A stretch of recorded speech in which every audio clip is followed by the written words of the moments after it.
Hindi na natin kailangan pa pumunta sa pasalubong center para bumili ng peanut brittle. Subukan natin kung kaya natin gumawa. Tara, gawa tayo. Hi, I'm Dance, and this is my channel.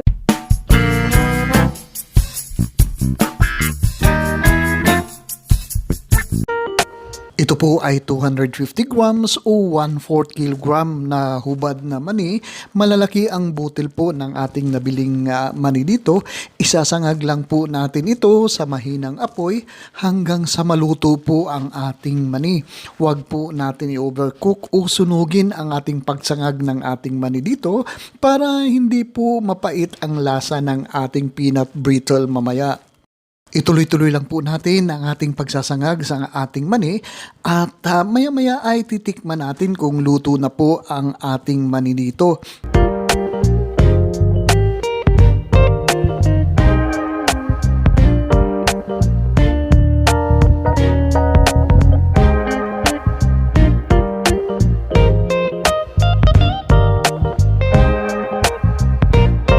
At ito na, mukhang luto na po ang ating sinangag na mani dito at pagkatapos ay palalamigin lang muna natin ito sa isang plato para mas madali po o mas crispy ang kalalabasan ng ating sinangag na mani dito at saka dudurugin lang po natin ito maya-maya.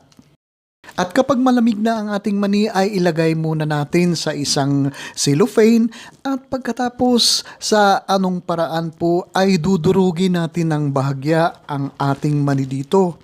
Kung meron po kayong iba pang idea kung paano natin durugin ang ating mani ay nasa sa inyo na po yun.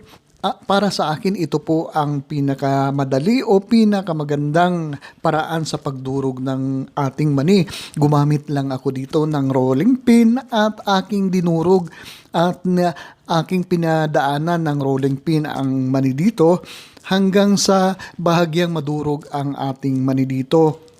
At hindi po advisable na gumamit tayo ng food processor dito kasi po mapipino po ang ating mani dito. Ganito lang po kalalaki ang ating pagdurog. Ganito kaliliit ang ating pagdurog ng ating mani dito.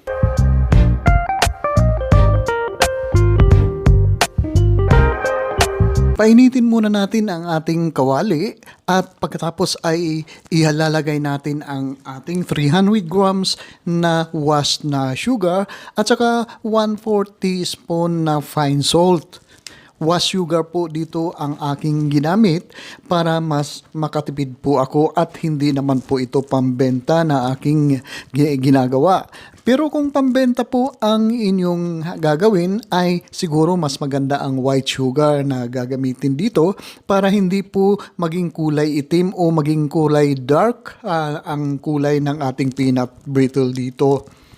Sa umpisa po ay wag muna nating hahaluin ang ating sugar dito pero pag mag-start na matunaw ang ating sugar, saka na po nating hahaluin dito. Halo lang po natin ng halo lang ng halo hanggang sa kumulo po ang ating caramelized sugar dito. At habang niluluto natin o kinakaramelize ang ating sugar dito, i-shoutout muna natin si Marian Angel ng Mandawi City ng Cebu at saka si Lourdes Rosete ng Tabuk City. I-shoutout din natin si Pacomio Grace Sidamon ng Trece Martires, Cavite. Maraming salamat po sa patuloy niyong pagsusuporta sa aking mga video recipe dito.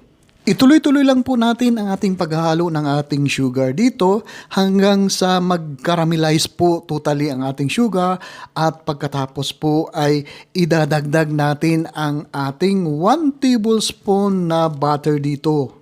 O ayan, idinadagdag na natin ang ating butter dito at itutuloy-tuloy lang po natin ang ating paghahalo hanggang sa matunaw po ang ating butter at saka mag-evaporate ang liquid ng ating butter dito.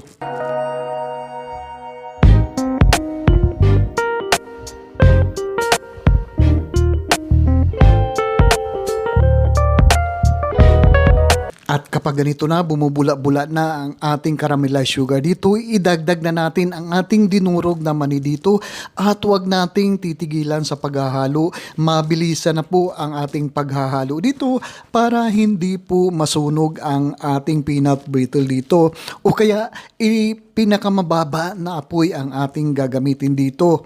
At maya-maya ay papatayin natin at tutuloy-tuloy lang po natin ang ating paghahalo dito hanggang sa mag-fully combine po ang ating peanuts at saka yung ating caramelized sugar po dito.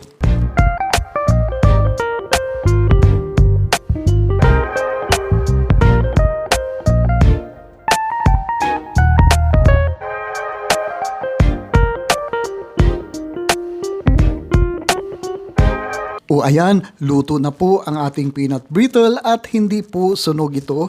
At ibubuhos naman po natin sa ating prepared na tray na meron parchment paper sa ilalim. At pagkatapos ay i-spread lang po natin ito. Mabilisan po ang ating pag-spread po dito dahil madali pong tumigas o madaling mag-set ang ating peanut brittle dito.